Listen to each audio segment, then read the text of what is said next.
여러분 안녕하십니까. 2월 7일 화요일 넘치는 우리 교회 매일 묵상을 시작하도록 하겠습니다.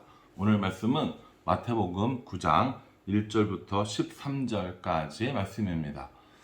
예수님께서 산상설교를 마치시고 또 마태가 예수님의 말씀의 권세뿐만 아니라 치유의 권세가 있음을 8장을 통해서 우리에게 설명해 주고, 이제 예수님의 사역들에 대해서 하나하나 소개하면서 우리들에게 이제 예수님에 대해서 점점 더 많은 것을 알려주고 있습니다.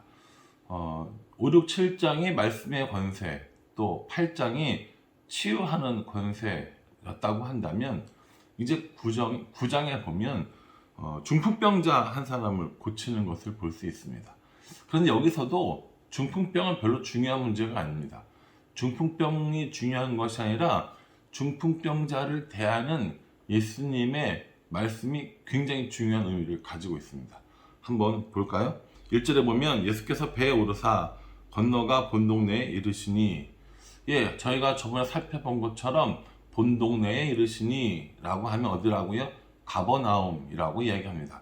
많은 학자들이 가버나움에 베드로의 집이 있어서 베드로의 집에 머물렀을 것이다 라고 하는 학자들도 있고, 또 가버나움에 예수님이 거처가 있어서 거기서 살고 또 거기서 이동하셨다라는 그런 이야기도 있습니다. 정확히 뭔지 모르지만 가버나움이 예수님의 본 동네 베이스 캠프인 건 맞습니다. 예수님께서 갈릴리 지역을 돌아다니며 사역하시다가 이제 다시 가버나움에 오셨다라는 거죠.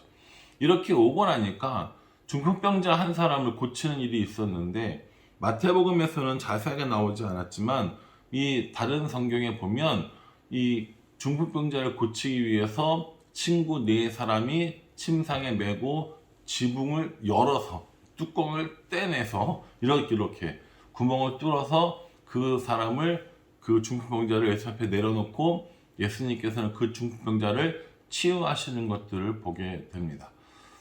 그래서 우리가 예수님이 이 중풍병자와 친구들의 믿음을 칭찬하신 것들을 보게 되거든요. 그래서 중풍병자를 고친 것도 중요하긴 하지만, 마가는 그렇게 예수님이 중풍병자를 고친 것을 중요하게 생각하고 썼지만, 마태는 그러지 않았습니다. 마태는 여기 보시면 2절에 침상에 누운 중풍병자를 데리고 오거늘 예수께서 그들의 믿음을 보시고 중풍병자에게 이르시되 작은 자야 안심하라 내 죄사함을 받았느니라, 이렇게 이야기합니다. 뭐라고 얘기하셨냐면은 죄사함 이야기를 하고 있는 겁니다. 그러니 지금 마태는 이 중풍병자 혹은 중풍병 혹은 데리고 온 친구들에 관심 있는 것이 아니라 예수님께서 죄 사하시는 권세가 있음에 주목하고 있다라는 거죠. 이렇게 죄사함에 대해서 예수님이 이야기하니까 바리새인 서기관들이 이렇게 얘기합니다. 이 사람이 신성을 모독하도다. 죄사하는 권세는 누구에게만 있습니까? 죄사하는 권세는 하나님에게만 있는데, 예수님께서 이렇게 죄사함 받았다라고 얘기하니까 서기관이 마음속에 그렇게 얘기하는 거예요. 이 사람이 하나님을 모독하는군, 신성 모독이야 라고 얘기를 했다라는 거죠. 그 이야기를 듣지도 않고 예수님께서 뭐라고 얘기하시냐면은, 그 생각을 하시고 오르시되 너희가 어찌하여 마음에 악한 생각을 하느냐 라고 이렇게 말씀하시죠. 그러면서 퀴즈를 내십니다. 예수님께서 자, 여기서 잠깐 문제 낼게 하면서 퀴즈를 내세요. 저도 여러분들께 똑같이 퀴즈를 낼 테니까 한번 맞춰보시겠습니까? 5절입니다. 내 죄사함을 받았다 하는 말과 일어나 걸어라 하는 말 중에 어느 것이 쉽겠느냐, 이렇게 물어보십니다. 여러분 혹시 이 질문에 쉽게 답할 수 있으세요? 죄사함을 받았느니라 하는 말과 일어나 걸어가라 하는 말 중에 어느 것이 쉽겠느냐? 어떤 것이 쉽다고 생각하십니까? 죄사함을 받아라, 이게 쉬워요? 일어나 걸어가라, 이 말이 쉬워요? 한번 생각해 보실래요? 정답이라고 해야 되나? 정답은 사람 편에서는 죄사함을 받아라가 훨씬 쉽습니다. 왜냐하면 표가 안 나거든요. 일어나 걸어라 라고 하면 표가 나야 합니다. 그렇잖아요. 그러니까 죄사함을 얻어라 라고 하는 건 사람 입장에서 볼 때는 굉장히 쉬운 말이에요. 확인이 안 되기 때문에. 일어나 걸어라 라고 하는 건 정말 일어나서 걸어야 되는 거잖아요. 그러니까 굉장히 어려운 일이라고요. 그런데 반대로 하나님 입장에서 보면 죄 사함을 받아라, 이건 굉장히 어렵고 심각한 문제입니다. 그러나 일어나 걸어라 라고 하는 건 아무것도 아닌 거죠. 치유의 하나님이시니까.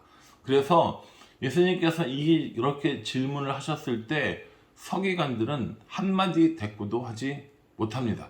그것을 알고 있었던 것이죠.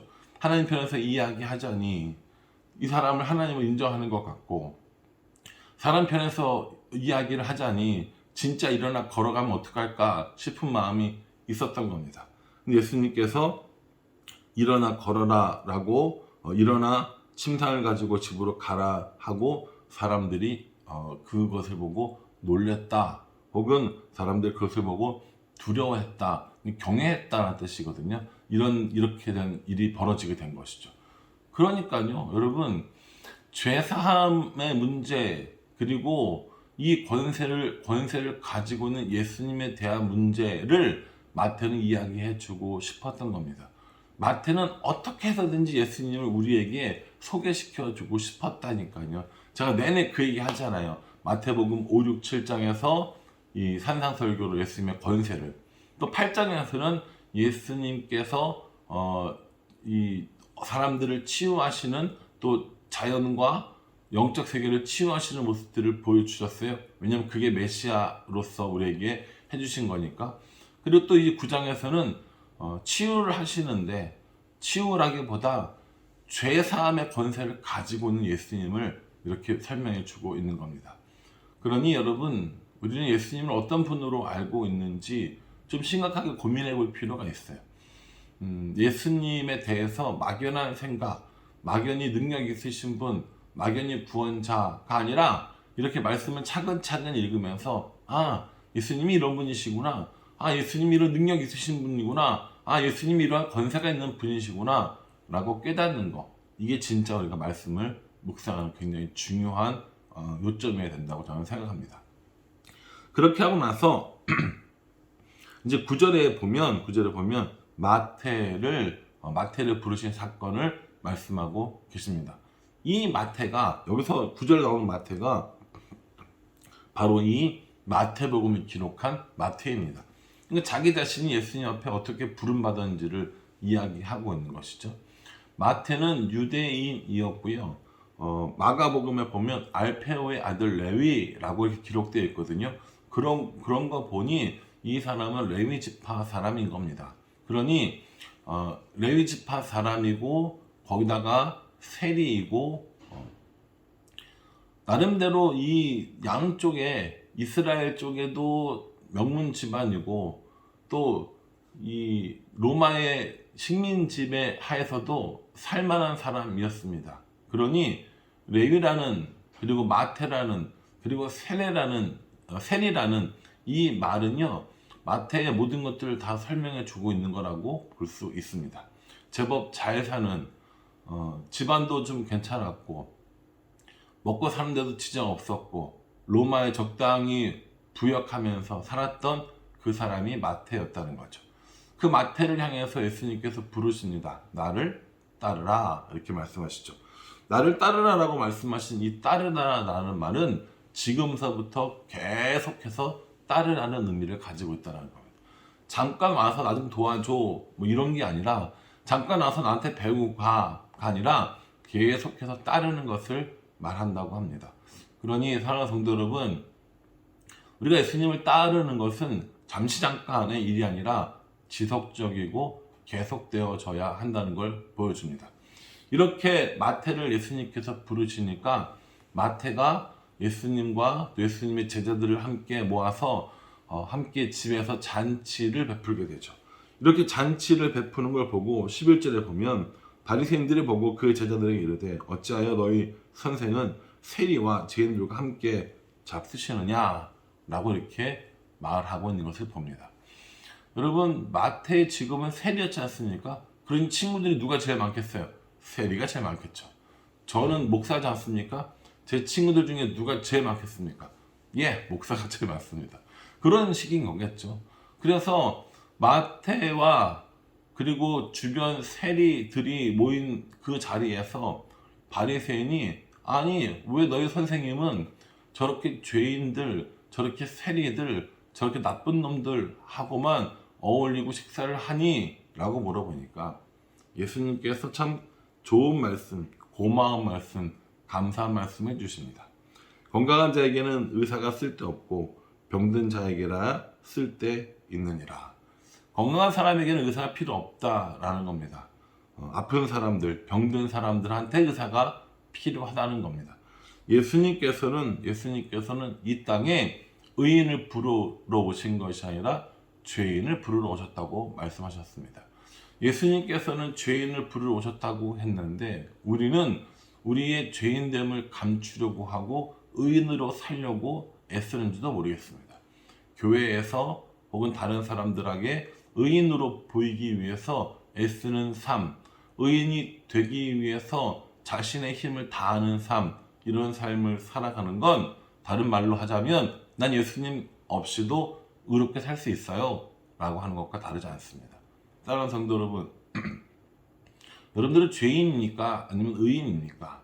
이 질문에 어떻게 대답해야 할지 모르실 때가 참 많은 것 같은데, 예수님에 의해서 우리가 의인이 되지만 여전히 우리는 예수님 앞에 죄인의 모습으로 예수님을 구하며 예수님을 따르며 예수님과 함께 하는 삶을 살아가는 사람들입니다.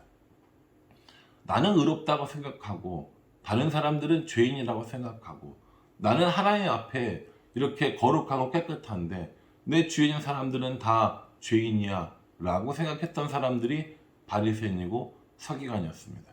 오늘날 교회 내에도 이렇게 바리새인들이 있을 수 있습니다. 혼자 거룩하고 혼자 잘났고 또 혼자 하나님 말씀을 잘 지키는 척하는 그런 사람들은 오늘날도 바리새인들과 별반 다를 바가 없다고 생각합니다. 사랑하는 성도 여러분, 예수님께서는 의인을 부르러 오시지 않았습니다. 죄인을 부르러 오셨습니다. 그렇기 때문에 교회는 죄인들이 모인 곳이라고 제가 예전에 설교한 적 있습니다. 사람들에게 실망하고 사람들에게 시험을 드는 이유도 교회는 죄인들이 모인 곳이고 예수님께서는 죄인을 부르러 오셨기 때문이라고 말씀하셨습니다. 내가 의롭게 살아가는 건 난 예수님이 필요 없어 하는 말과 동일한 것이라고도 말씀드렸습니다.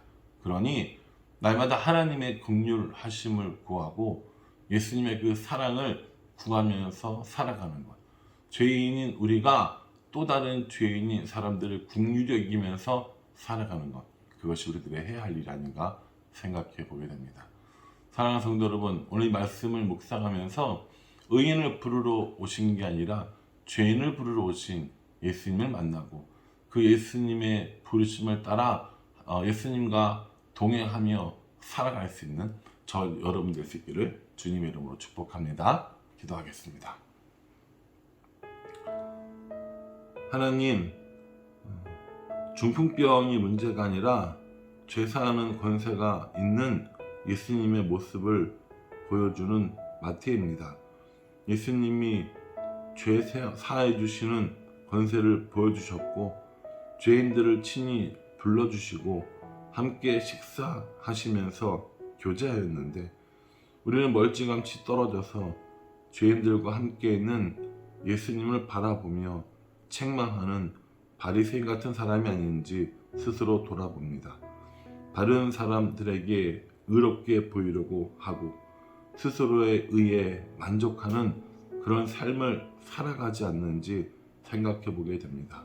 하나님, 우리 모두는 스스로 만족하는 삶, 스스로 의인인 삶이 아니라 여전히 하나님의 사랑, 예수님의 긍휼하심이 필요한 죄인임을 깨닫게 도와주시고 그 죄인의 모습을 다른 사람들에게 알리며 그래서 피차 서로 긍휼히 여기고 믿음의 교제를 해나갈 수 있도록 우리 인도하여 주시옵소서.